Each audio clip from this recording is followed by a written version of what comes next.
Денес околу 7:20 часот на 112 добивме пријава најпрво за овој пожар во дворот на детското одморалиште кој што се наоѓа некаде на половина пат помеѓу средноводно и врвот на водно. Запален е оган во дното подножјето на бандерата, кој што ја зафатил оваа бандера и истата изгорена и паднала.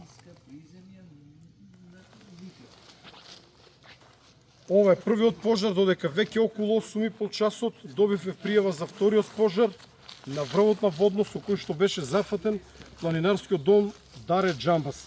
Ако на тоа го додадеме искршеното стакло на продавницата во подножјето на крстот на водно, можам да констатирам дека се работи за тежок вандализам. Екипи на МВР се наоѓаат на врвот на водно и засилено трагаат по сторителите.